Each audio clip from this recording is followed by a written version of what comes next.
তো গাইস, এখন তোমরা কেমন আছো বলো? আশা করি তোমরা ভীষণ ভালো আছো। তো আমি এই রকমভাবেই ব্লগ বানাবো, এই রকম করে বানাবো না। আমি এবার থেকে এরকম করে ব্লগ বানাবো, তোমরা বুঝতে পারছো। আর এমন করে এরকম করেই বানাবো, সেটাই তোমাদেরকে জানাতে এলাম। আর এখানে আমাদের প্রকৃতির অসাধারণ জিনিস আছে, তোমাদেরকে আমি দেখাচ্ছি। এখানটা আমি একটু এলাম, তো কি করব এখন আমি বুঝতে পারছি না, সেটাই আমি তোমাদেরকে জানালাম। আমি এবার থেকে ফেসবুকে এইভাবেই ভিডিও দেবো। তো আমি আর এইরকম করে ভিডিও দেবো না, আমার যেহেতু ভিউজ হচ্ছে না, কেন আমি নিজে বুঝতে পারছি না। তোমরা তো নিশ্চয়ই বুঝতে পারছো অ্যাকচুয়ালি। তো আমি চারোপাশে দেখাচ্ছি একটু, তোমরা দেখো এত সুন্দর দৃশ্য। তোমাদেরকে আমি ভালো করে আমি দেখাচ্ছি। এখানে এই ফুল গাছের নামটা কি তোমরা আমাকে একটু জানাবে একটু?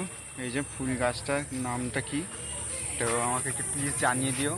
তো আমি এই একটা দিদির এরকম একটা ভিডিও দেখেছিলাম, তো দিদিটা এরকমভাবে ব্লগ করে আর এরকম করে ফোনটা ধরে, আমি সেইটাই চেষ্টা করছি গাইস।